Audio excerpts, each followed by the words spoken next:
Oh, hello. I'm your guest host, Santa Claus, and this is the Santa Claus Show, formerly known as Alex the Analyst Show. Thank you so much for joining me. Today we are going over, did I do that right? Today we are going over resumes. Very important stuff. I review thousands of ELF resumes every year. I feel like I'm pretty well qualified to tell you what to do and what not to do. Alex unfortunately could not join us. He was just, his schedule, kids and vegetables and all that. So I will be leading this discussion, and it will be fun, and we will enjoy each other's company, I am sure. All right. That's enough of that. I can't do this anymore. Guys, it was me. It was me the whole time. I know. I'm sorry to disappoint you. That was not actually Santa Claus.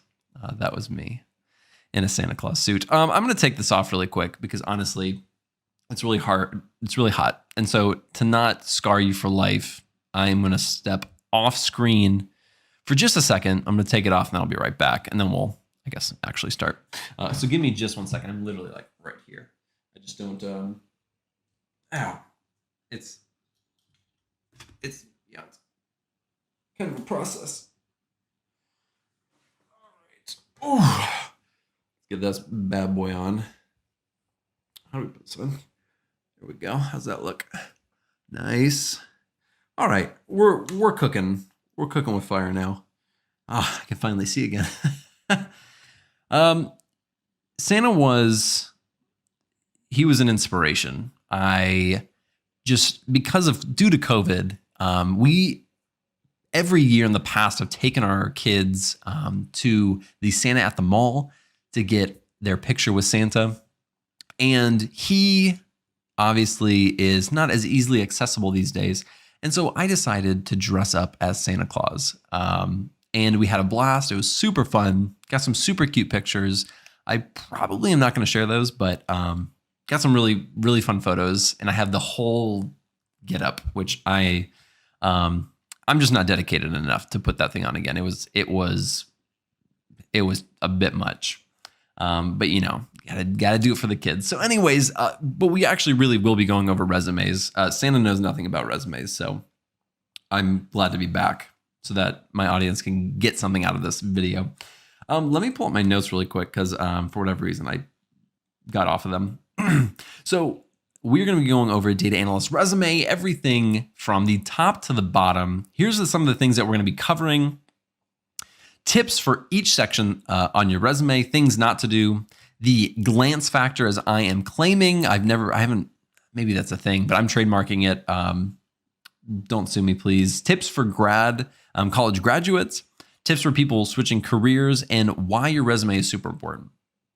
And that last one seems pretty obvious. It might be. Disclaimer, before we get into all this, let me put this down a little more. I think it looks better.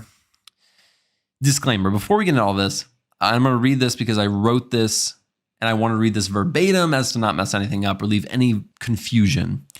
This will be controversial and you will not agree with me about everything. I guarantee it. Use your better judgment. If you like what I'm putting out, if you like the things that you're hearing, make those changes to your resume. If not, keep it. I'm not forcing you to change your resume. If you start applying to jobs and you start not getting any job interviews, that's not my fault. Don't blame me. But in all honesty, I think that what I'm going to say is genuinely not everyone's going to agree with. I have my own personal opinions. I've seen lots and lots of resumes. These are things that I think are good tips. I obviously would not be telling you these things if I didn't think they were helpful and good advice. Another disclaimer before we start. This is probably going to be a really long video. I have a feeling. And if it's not, that's fantastic. But I can tell. And give me a second. I'm adding one more thing. Oops. I'm adding one more thing to the list as I'm speaking because it wasn't something that I forgot. It was something that I had meant to add on there and put in the wrong spot. Here we go. So I'm going to go through each section first. Then I'm going to talk a little bit about the college graduates and people switching careers, because I get a ton of people who are in those two categories, right out of college or switching careers, like so many people. And so I'm hoping that I can try to give you some more specific guidance instead of just what we're going to talk about, which is not generic or general by any means. I'm going to get pretty specific, but I will be talking to you guys specifically. So if you're in one of those categories, I'll try to leave like where those things down below in the scrolly bar thing. We can just click on it. It's probably going to be near the end of the video. And I don't want you to sit through all of me talking if you don't want to hear it. So with that being said, let's actually start getting into it. I'm going to start at the very top with the contact section. The contact section is the most simple part. So this should be the easiest thing to explain. But you really need to have your name. That's important. You need to have where you live. You don't have to put your complete address. I actually don't recommend doing that. I don't know why people still do that, because when you send me your resume now, I know where you live. And that just seems weird to me. I'm not like stalking you or anything. It's just, it feels wrong. Just put like Dallas, Texas. Don't put your full address. That's my opinion. Put your email address, make it professional. Don't use, okay, and this is an example, a real one. I never use this on a resume, but this is a real email that I used to have. It was Pedro for President 1 at yahoo.com, has been decommissioned. You can email it if you'd like. I don't use it anymore. But I had that email since like the 5th or 6th grade. I did phase it out eventually. Now I have some more professional ones. But I used that one for a long time. Dude, don't put that on your resume. It looks terrible. Use your first name, your last name. If you have a name like John Smith, get creative. Just make it unique. Don't make it weird. Don't make things awkward right as they're starting your resume. You need to have preferably a LinkedIn link that goes to your LinkedIn where they can see it, and you need to have that updated and looking good. I highly recommend having that, because maybe they want to see what you look like. Maybe they want to see, how many followers you have or connections you have, your skills, etc. I don't know, but it's good to have. It's like your job portfolio, or it's your job profile, really. So I recommend having that updated. I also recommend, if you have any portfolio projects or you have a GitHub that you want to link in there, this is probably where you'd put that as well. And you can do those individually if you want to, and I'll talk about that later on in the video. But I have mine up in my contact section so they can go check it out right away. And that's just what I prefer. So that's the contact section. It should be pretty straightforward. That should be the easiest thing. You shouldn't be messing up really anything in that section. All right. We are going to move on to the summary section. And the summary section, to me, is one that I think a lot of people get wrong. One that I personally got wrong for many years, admittedly. I mean, if you watched one of my first videos ever on this channel, I was reviewing my resume that got me into, the Fortune 500 company that I work at now. And it still had that format. And I have since, if I remember correctly, it's still that summary format. I have since changed it because I have seen a lot of resumes since then after being on the hiring team. And so I feel like that was a little bit outdated. On the way I did it was not proper. And so self-admittedly, I have made that mistake many times myself. What I'm going to, and give me a second, I'm pulling something up really quick. Okay.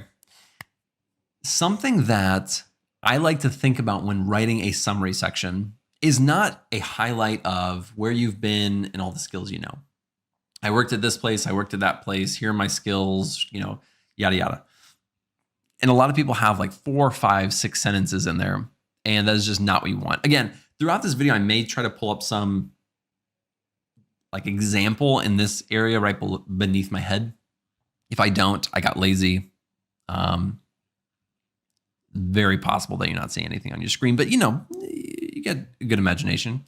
So the summary section, I like to think of this as an elevator pitch. If you were to get on an elevator with the CEO of your favorite company that you've been dying to work at your entire life, and you had 30 seconds or 15 seconds while you're going up that elevator to sell yourself and get a job at that place, what would you say? And you shouldn't be begging. There should be no begging. You should be stating who you are, what you bring to the table, your best skills that you are most proficient in, and then state what you want, what you're trying to get out of this. And I'll take you through like a fake scenario or fake example. So I would say I am Alex Freeberg. I have 4 years or 2 years, however many years you have. I have 2 years as a data analyst, 2 years experience as a data analyst. I specialized in SQL, Python, Azure, and Tableau. I think I would be a really big, let me rephrase it. Let me actually rephrase that second part, because this is the second sentence, is you want to state what you want or what you're trying to get.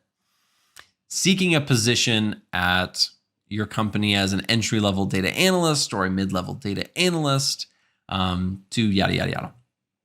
Not a perfect example. Again, I hope I bring one up. The main point of what I'm trying to say is, please do not just drone on and on about, I have this certification, I have that certification, I've worked here, I've worked there. State really quickly who you are, what you're good at, and why they should hire you, what you're looking for, and that they should hire you for that position. That's really what this section is for. So, some things that I would avoid are just stating facts about yourself. Like, I went to this school, I went here, I've worked here, I got this internship. These are facts. And you want to state a fact in that first sentence, and then you want to go on to kind of where you're trying to go, what you want from them. Again, that's my opinion. Some people do not agree. It's the summary section. You're supposed to summarize who you are. Sure, go for it. I personally don't read I'll skim the super long ones. If I see 1 or 2 sentences, I'll read the whole thing. And I'd rather have somebody read the highlights instead of, or the really important stuff for 2 sentences than skim 5 sentences of my whole story. So that's just my opinion. Let's move on to the skills section. I think this is, and to back up, I think the summary section is not super important. This is not, to me, what you should be spending all your time making right. I don't think that section is the most important, because they're going to look at your skills. They're going to look at your skills section probably really quickly. I think this is one of the most important sections. And then they're going to look at your probably work experience and education. And so I think that if you're really stuck on the summary, just try to come up with something that sounds good. Does not have to be perfect. I wouldn't spend all your time here. So that's just me. Let's move on to the skills section. And I think this is one that I really think a lot of people need to work on. I would say the vast majority of people need to work on this section specifically. A lot of people will write things like this. Very skilled in SQL, Python, Tableau, R, etc. And they'll write it out, or they'll write experienced in Tableau, experienced in SQL, just like that. Another thing that I see is people where it's a bullet point and they list every single skill that they have. And some of them are not relevant to this field at all. At all. Not even close. If you have Adobe Photoshop on there, maybe that wasn't a perfect example. Maybe somehow you're able to use that for data analytics. I don't know. But let me think of another one. You put, I can't even think offhandedly of a skill that does not relate. Let me look. Audacity, ability to edit audio through Audacity. Something that's just completely random. That has nothing to do with data analytics. You do not need that being on there. Again, these are some examples of things that you shouldn't be doing, in my opinion. So I'm going to tell you what I think you should do what I prefer seeing and why I prefer it this way. So hopefully that it makes sense and I'm not just coming off as judgmental. I am not trying to be judgmental. I used to do this. I am speaking from a place of experience in ignorance on my part. So what I have found really works is just bullet points. And you can even have 2 rows of bullet points depending on how you're formatting your resume. But bullet points, and you want to say 1 skill per bullet point. Then, and I'm going to there's a few examples that'll follow this rule. Then, if there are certain skills, which I'm about to mention, you can add a parentheses and go into sub-skills within that skill. For example, 2 that I always do this for is Python and Excel. And I tell everybody that I work on with resumes that this is very helpful for a hiring manager to see when they're reviewing resumes. If they're reviewing 10 resumes, this is going to help them. And I'm going to go into that a little bit more in a second. So in those parentheses for Python, you're going to do a bullet point, Python, and in parentheses, you want to highlight the best libraries that are relevant to this industry or to the type of job that you're trying to get. I have Pandas, NumPy, Matplotlib, and Seaborn, or some variation of that in mind. And so what that does is when a hiring manager is looking at my resume, that is something called the glance factor. It's something I mentioned earlier. Trademark, if it's not, I don't even think that's legally binding. But basically what this is when somebody glances at a resume, one of the first things they're going to are the skills section and the work experience section.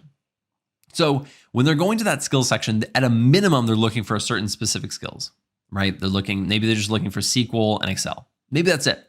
But if they have to read through experienced in SQL, experienced in Excel, experienced in this, it's a lot more to visually take in and read, and they might miss it because it's not super obvious. It's in there with a bunch of other words. Whereas if you're doing this method, if you were glancing at Python and you're looking for Python, you'll see Python. Now, within that, you're going to read that whole line. You're going to read Pandas, NumPy, et cetera, and they're going to be like, oh, we use NumPy. This guy knows NumPy. That might boost me in their eyes just ever so slightly because they now know that I know Pandas and they use Pandas. Now, if I just put Python with a bullet point, Python is so broad. It is so vast. You can do so many things with it. I want to highlight the things that are data analyst specific that they can gain value from, that I think that they will recognize and be like, okay, this guy knows what he's talking about because one, he has specific libraries dedicated to our field that are extremely helpful that we use day in and day out, and this guy knows them. So that might bump me up in just another extra second that they're taking to read that. That's that glance factor.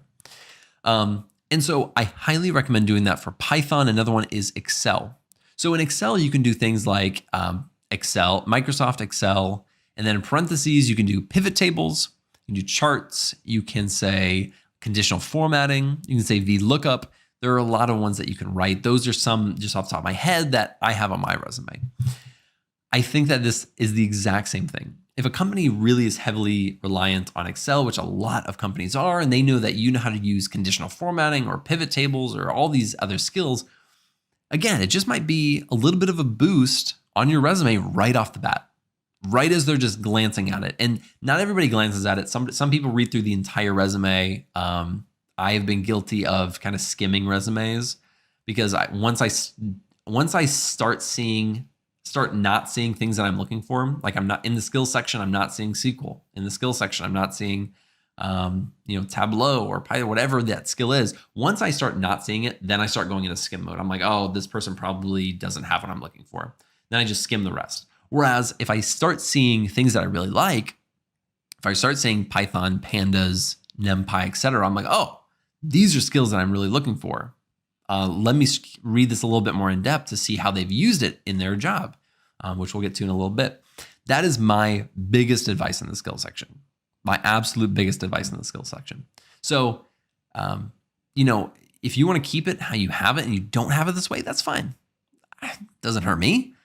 I just feel like this is the most efficient, best way to visually place your skills at a glance in a glanceable way.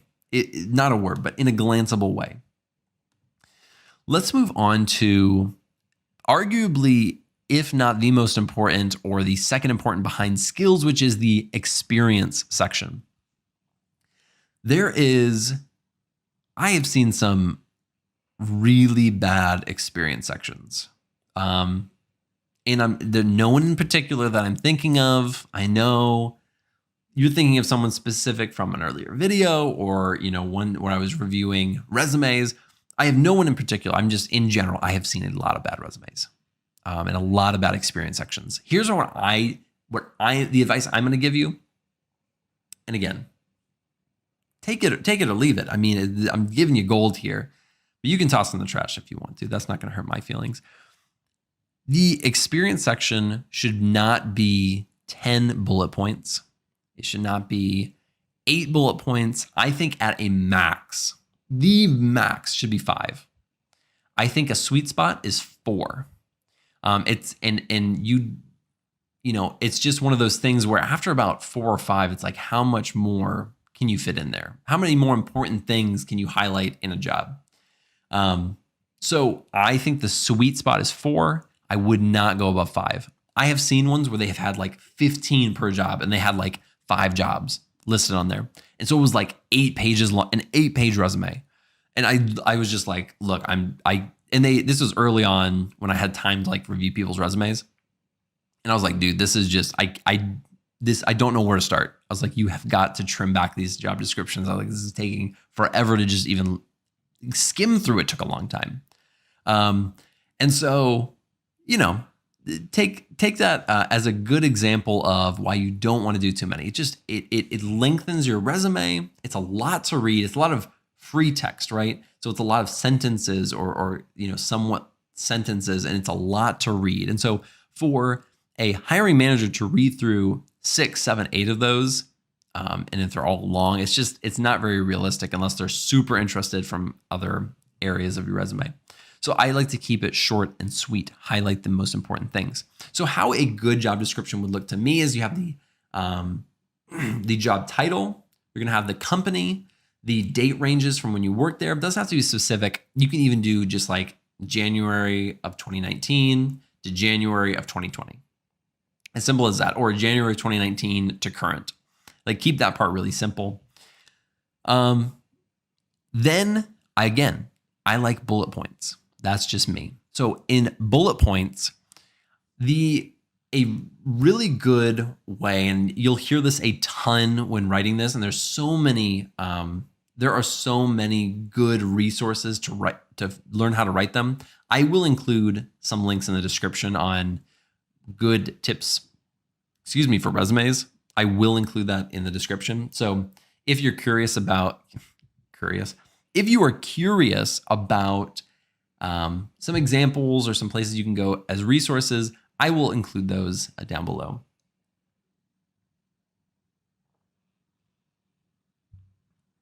All right. So this is something you've probably heard, but you want to use action verbs right at the beginning. So created, generated, brought in, implemented. Again, these are just ones off the top of my head, but you want to start it off with a strong verb. I think it's a verb. I'm not thinking clearly. You want to start it off in a strong way. You don't want to say, I worked on Excel spreadsheets. I worked on building dashboards. You want to say, built interactive dashboards that led to XYZ. Built 300 interactive dashboards for 52 clients. I don't know. I'm just spitballing here. All right. Think about your job specifically. Think about what you have done that helped the company, and then write that out in an actionable way that makes you sound good. Do not just list what you did in the job. Don't say I did this or did XYZ.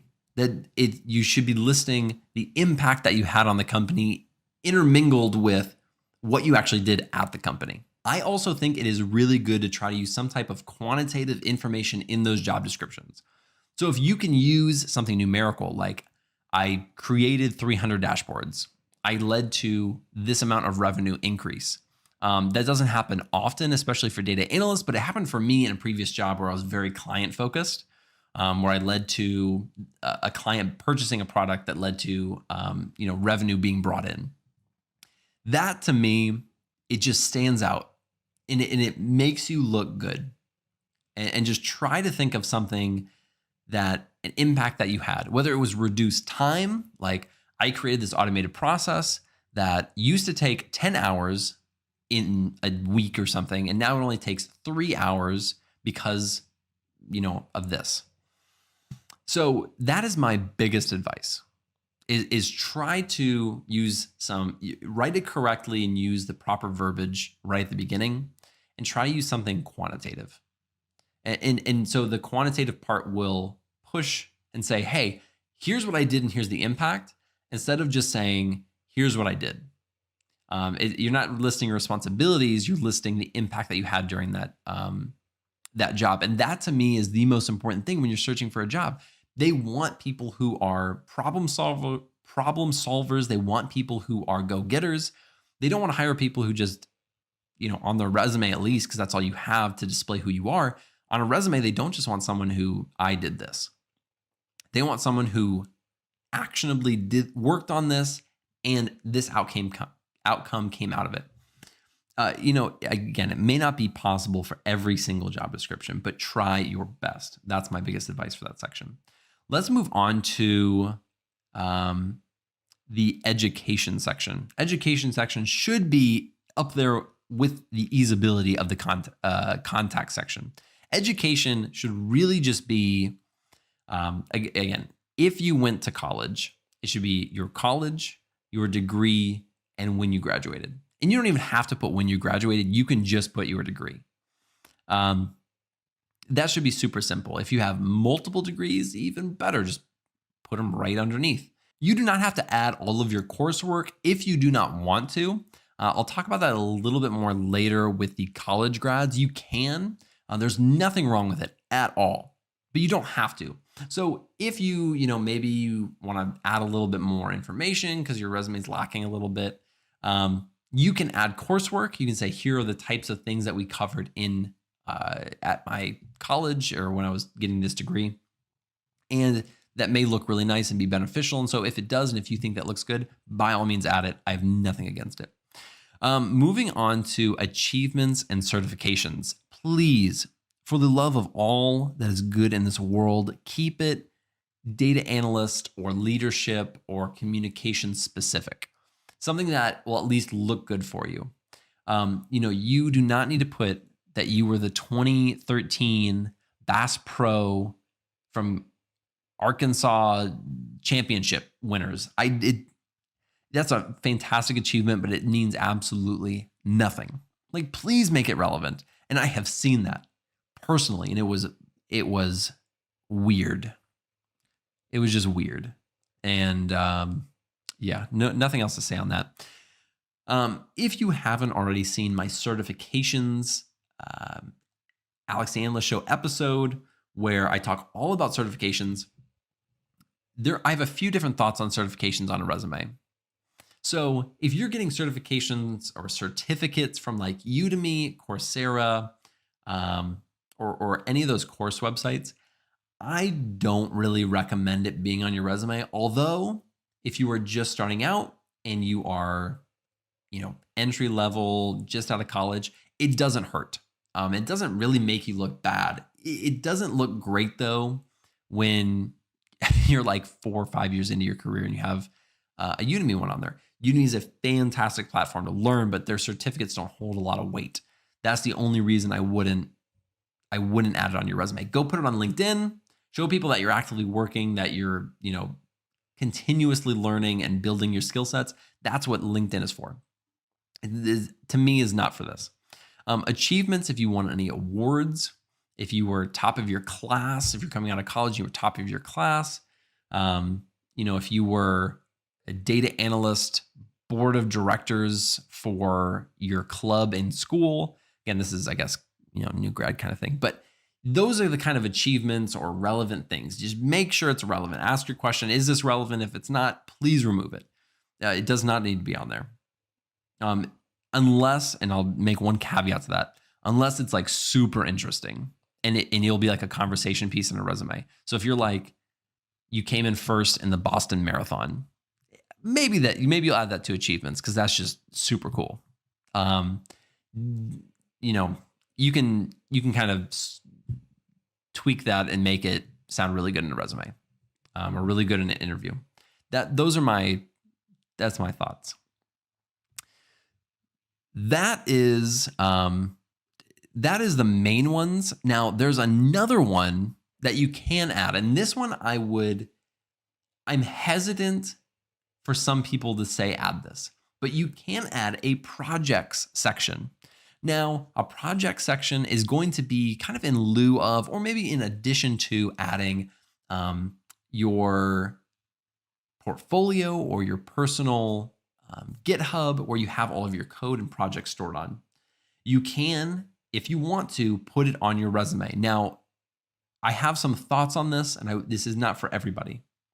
My first thought is that if you are coming right out of college, the project section makes really good sense. You probably don't have a lot of experience, so you may only have like one job. Maybe you were an RA in college, so you don't have much experience, or you worked at Ben and Jerry's. So you don't have much relevant experience, so it's not going to be a super long resume, and you want to fill that gap. And put something really relevant, something that you worked hard on, something that really shows off your skills. The project section might be perfect for you. And in that case, I would highly recommend it. If you have experience, if you're switching careers, I might not.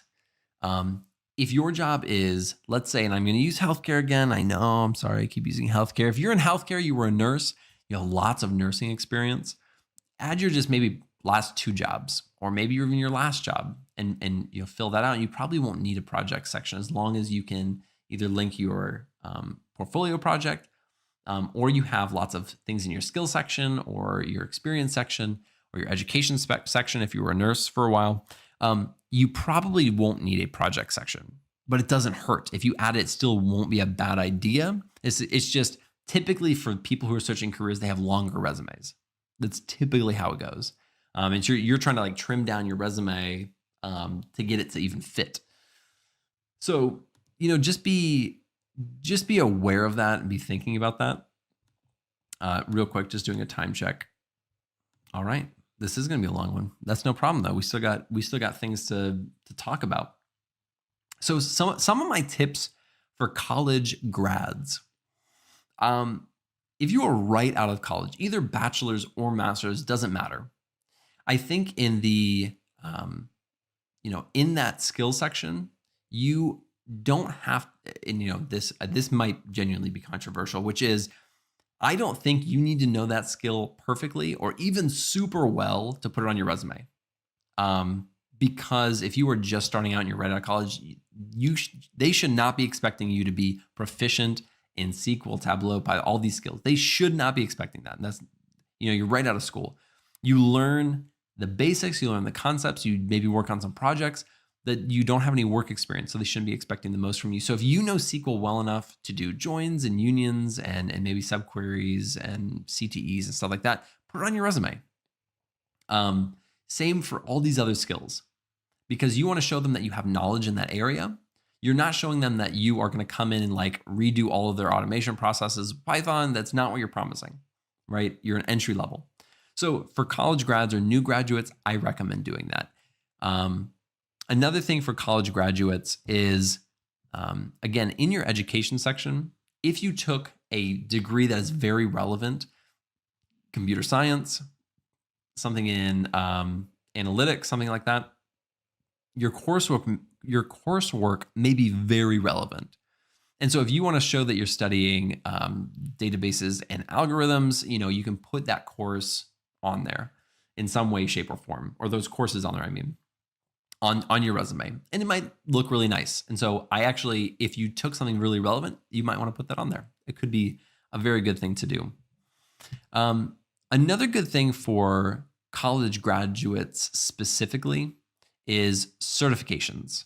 Now, I don't recommend certifications for everybody. Someone like me, I don't really need a lot of certifications anymore. My work experience and skills kind of speak for itself.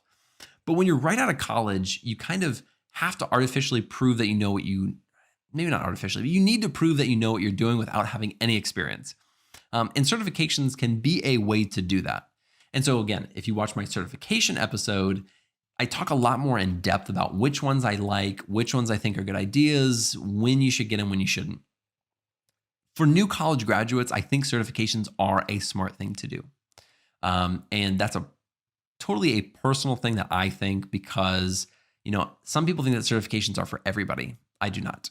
So just take that with a grain of salt. I think that could be a good idea. Let's go over to people switching careers. There are a few things I want to talk about really quick.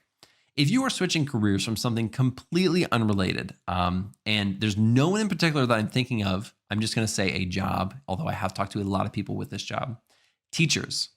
I've talked to a ton of people who were teachers and are trying to switch into this field. And again, I'm not talking about anyone in particular, I promise you. If you are a teacher, it's not really a lot of related experience. Like you were a middle school teacher, high school teacher, and that's what you've been doing for the past 10 years. I would recommend reformatting the descriptions of those to try to make it seem more of the analytical things you do, because you track things in your like I'm talking specifically about the experience section. In your job description of what you do, you are, keeping track of students' progress. And maybe you do that in an Excel. Maybe you do that in some type of software that the school does. You're tracking their progress, those things. If you build any visualizations for the school when you're presenting at, anything, you're presenting lots of stuff at schools, like in front of all the students or in front of your faculty. These are things that I would try to focus on. Like think, is there anything analytical related of presentations, tracking things, working in Excel, creating visualizations of any kind, and focus in on those and cater your job descriptions to those things. I don't think, in the job description, you should be putting things like taught history, taught science, 8th grade science, worked with the president to implement a new fundraising event. These things are not super relevant. And so try to reformat it the best you can to make it analytics focused. That's one of my biggest advice and the biggest thing that I see people having an issue with. When you're coming from a different career path, when you're coming from and you're trying to make a 180 to change it, you have to also change your resume and change your job description to fit that new aspiration that you have. So if it's analytics and it's a 180, you need to change it to make it a 180 on your resume to show that you, at least, in your current job, have some relevancy. So that is one of my biggest advices. And then another thing that I think a lot of people miss when they're switching careers is to kind of cull the skills section a lot. A lot of the skills from your previous job are not going to relate to your new job. So if, I'm totally drawing blanks on examples, but look at your skills section. See if that is analytics focused. And if it's not, 95% of the time you should be removing it. And if you go down to only 4, 5, or 6 skills, but they're all analytics focused, that's much better than having 4 or 5 analytics focused ones and then having 8 other ones that are completely irrelevant. So that's my opinion on that. And moving on to the last thing is, why is your resume important? It's important for a lot of reasons. One, that is it's almost the only way that you're going to get, I just butchered that whole thing. It is almost the only way that you were going to get interviews in some way, shape, or form. It's really hard to get a job these days without a resume. So you need to make it the best that you possibly can, because hopefully and potentially thousands of people are going to see this resume. So you want to make it really good to represent you well. Another reason is because this resume could be going through online job portals like LinkedIn, Glassdoor, Job, ZipRecruiter, all those things. All these automated processes, and they look for keywords and they break it off by sections. And you want this to look as well as you can for those automated processes to take in that information, spit it out on the other side, and for it to still look good. And so that is why I think it is just so incredibly important to have a good resume. I mean, you do not want to spend or, put in 50% effort on your resume. You want to spend 110% on this resume. Ask your friends to review it. Ask other people to review it. Get some feedback. Join the Discord. Put your, I have an Analyst Discord. If you go to my channel, put it in there. We have lots of people who do that and have gotten good feedback from other members in there. And so, if that's something that you're interested in, go ahead and do that. That's a really good idea. Let's move on to, and real quick, that's it. That's all I got on resumes. If you have any more questions about resumes, please comment below, because I am sure there are things that I did not cover. It maybe have been intentional, may not have been intentional. Maybe I missed something. So if you have questions that relate to you or just general questions, let me know below and I will try to answer those. Again, I try to answer every single question. Sometimes I miss them and I apologize for that. And so, please ask it below. Okay, guys. Now we are moving into one of my favorite times of the show. I don't know if I've ever said that before, but shout out to everyone over at Patreon. You guys are amazing. You guys are fantastic. I appreciate you. You guys are supporting this channel. You guys are making dreams come true. My dreams come true. And genuinely, you guys are just amazing. And for everyone who's supporting the channel, I genuinely appreciate you. And if you want to support the channel, head on over to Patreon. I have a link in the description if you want to support the channel, support me. It would be greatly, greatly appreciated. And I would like you more because of that. This is conditional. My love is conditional. Now on to maybe my second favorite part, maybe my first favorite. It is the question of the week. This one comes from Chris Aquino, probably Aquino. He said mushrooms.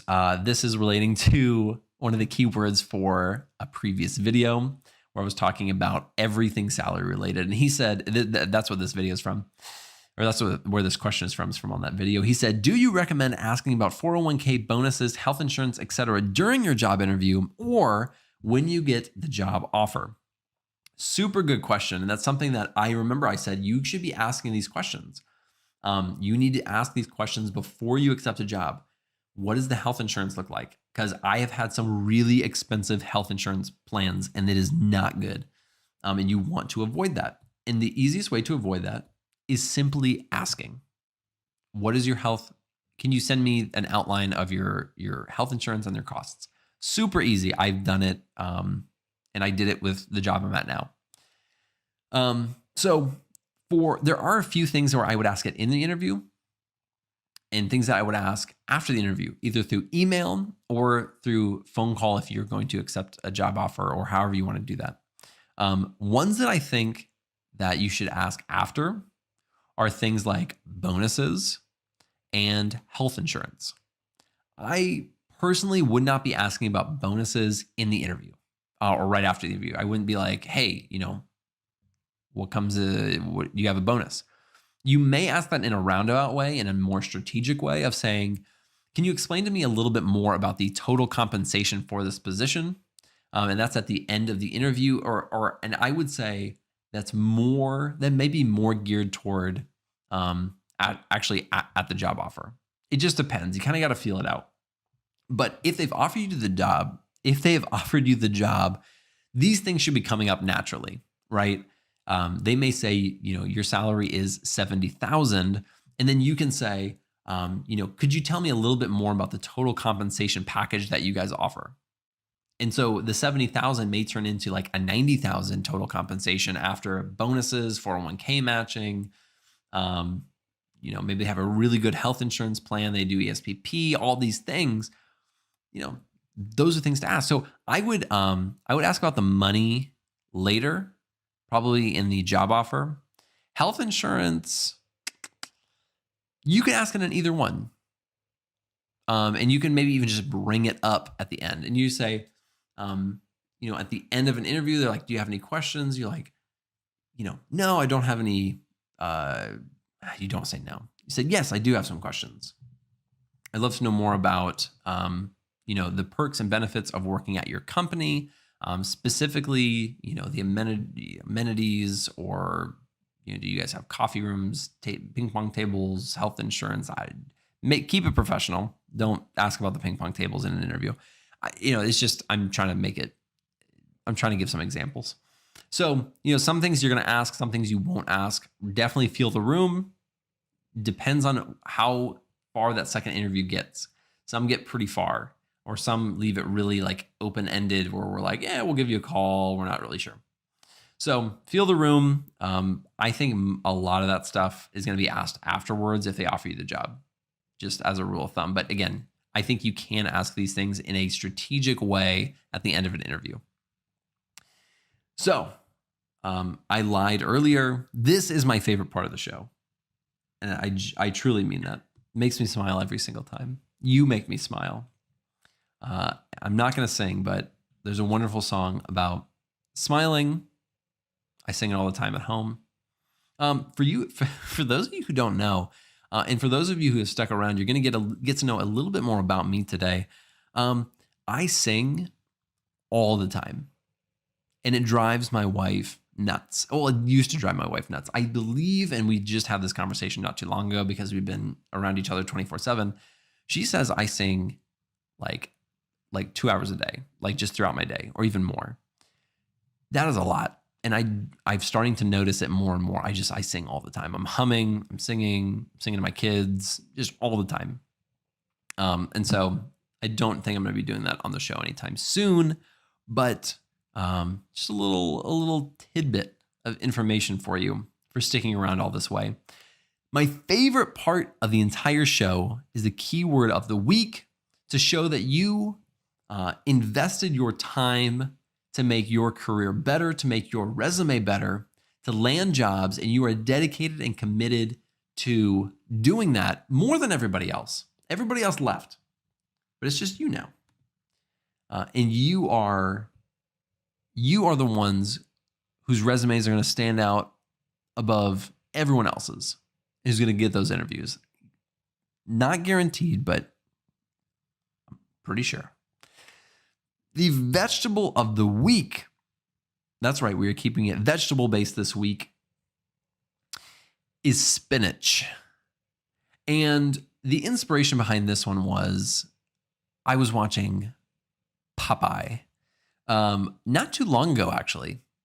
And I was basically showing my daughter this one. And I was like, this used to be a cartoon that people loved. She's like, I've never heard of this guy. And I was like, you've got to be kidding me. So I showed her an episode. She thought it was pretty funny. But, the metaphor here, if I'm really trying to force this, which I will, is spinach, when you ingest it, builds and grows everything else. And just like how we build and ingest data, it helps build everything else around it. Because the data is the lifeblood of our jobs. That one was super forced. So I hope you appreciate how hard I had to work at that to make some type of connection. So keyword is spinach. Put it in the comments below. No special story needed, but if you want to add a story about spinach, I'd be impressed, because I don't have any good stories about spinach. I eat it when my wife puts it in meals. That's about it. I don't have anything else beyond that. Yeah, today's episode was about resumes. I love talking about resumes. I'm going to be doing more resume reviews. If you do send me your resume, it could end up in a review, whether you want it or not. I'm not going to ask permission. I'm just going to do it. I'll delete your personal information. I promise. Any personal information I'll get rid of, but that may happen. So I think I'm going to be doing another one of those soon, because I haven't done those in, like 6 months. It's been a long time. I just had other things on the agenda, but I want to get back to that because I like reviewing resumes. I really do enjoy that. So I will be doing that again soon. That's all I have for today. This is probably like my longest show ever. So if you were stuck around for this one, kudos to you. Take a sip of our morning, my night, but potentially your morning coffee with me.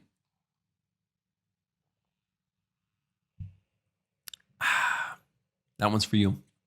Thank you for watching. I truly, genuinely, absolutely 100% appreciate you and value that you're investing your time into my channel to better yourself in this career. That means a lot. I'm proud of you. I hope that you have a wonderful day, a wonderful week. This will be airing like the day before Christmas. So, Merry Christmas to you. Happy holidays. I hope it is wonderful. I hope you are safe, but you're still able to spend some time with your family in some way, shape, or form. And yeah, that's all I got. Thank you guys. All right. I will see you in the next video next week. I am not stopping. Nothing is stopping me. Christmas ain't stopping me. New Year's ain't stopping me. I'm just rolling right along. So I will see you next week. Those will be my last 2 episodes before the new year. Thank you guys for watching. Goodbye.